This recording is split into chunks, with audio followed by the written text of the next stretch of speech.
नमस्कार, मैं हूं दिव्या और आप देख रहे हैं आंखें न्यूज 24। इसरो की एक रिपोर्ट में खुलासा हुआ है कि कोसी, सीमांचल, पूर्वी बिहार समेत राज्य के अन्य क्षेत्रों में लगभग 7.50 लाख हेक्टेयर से ज्यादा उपजाऊ जमीन विभिन्न कारणों से बेकार हो चुकी है। यह आंकड़ा काफी चिंताजनक है। बिहार की उपजाऊ धरती अब अपनी पहचान खोने लगी है। भारतीय अंतरिक्ष अनुसंधान संगठन इसरो के सैटेलाइट एप्लीकेशन सेंटर की नवीनतम रिपोर्ट में हैरान कर देने वाला खुलासा हुआ है।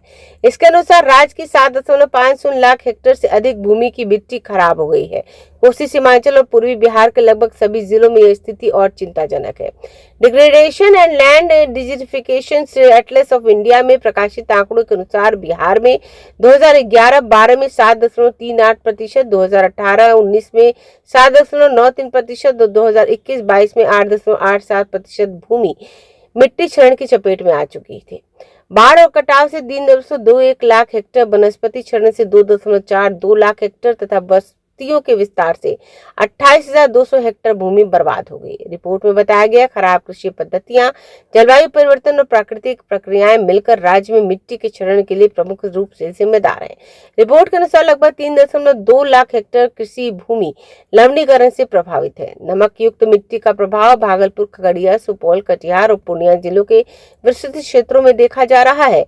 ऐसी मिट्टी पर गंभीर परिणाम दर्ज किए गए हैं। कृषि उत्पादकता में कमी, जल की गुणवत्ता में गिरावट, मिट्टी की जैव विविधता का क्षरण और कटाव की प्रक्रिया में तेजी शामिल है। नमक से प्रभावित मिट्टी फसलों की जल ग्रहण क्षमता और शून्य सूक्ष्म पोषण तत्व की उपलब्धता को घटा देती है, जिससे उपजाऊ मिट्टी धीरे धीरे अनुपजाऊ बन रही है। इसका मुख्य कारण रासायनिक उर्वरकों का अत्यधिक उपयोग, बार बार आने वाली बाढ़, जलवायु परिवर्तन और तेजी से बढ़ता शहरीकरण है। इन कारणों से न केवल मिट्टी की उर्वरकता घट रही है बल्कि यह मानव स्वास्थ्य के लिए भी खतरा बन रही है।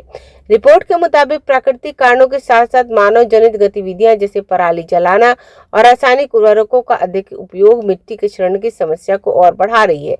कटाव के कारण ऊपरी मिट्टी और पोषक तत्वों के नुकसान से भूमि की उत्पादकता में कमी आई है, जिससे फसलों की पैदावार पर सीधा असर पड़ा है।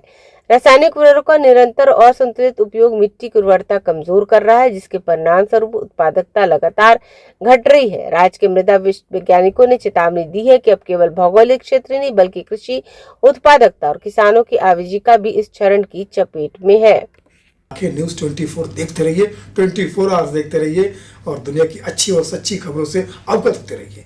आंखें न्यूज 24 कभी नहीं करेगा आपको बोर। अगर आपने अभी तक हमारे चैनल को सब्सक्राइब नहीं किया है तो हमारे चैनल को जल्द से जल्द सब्सक्राइब करें, लाइक करें, शेयर करें। राजधानी पटना में कई वर्षों से शिक्षा में उत्कृष्ट योगदान दे रहा है Lohia Nagar Mount Carmel High School, Kankarbagh, Patna. जहां नर्सरी से कक्षा 12वीं तक की होती है पढ़ाई।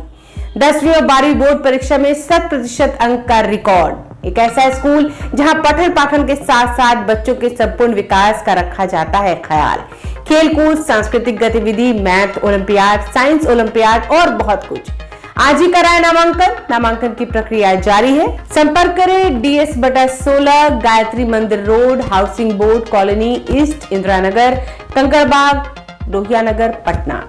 हमारा पिन कोड है 800020। पटना में कई वर्षों से शिक्षा में अहम योगदान दे रहा है Gyansthali high school, Alamganj, Patna city, जहां 10वीं और 12वीं की बोर्ड परीक्षाओं में 100% अंक प्राप्त कर रहे हैं बच्चे। एक ऐसा स्कूल जहां न केवल होती है पढ़ाई बल्कि साथ ही साथ होती है कल्चरल एक्टिविटी, स्पोर्ट्स एक्टिविटी से जुड़े गेम्स, मैथ ओलंपियाड से लेकर साइंस ओलंपियाड, जहां बच्चों के लिए स्कूल कैंपस अत्याधुनिक सुविधाओं से लैस, छोटे बच्चों के लिए वाहन और ट्रांसपोर्ट की विशेष सुविधा। तो देर किस बात की, आज ही कराएं अपना नामांकन Gyansthali high school, Alamganj, Patna city में, जहां नामांकन की प्रक्रिया जारी है। संपर्क करें पुलिस चौकी, Alamganj main road, near Alamganj थाना, पटना, बिहार 800007।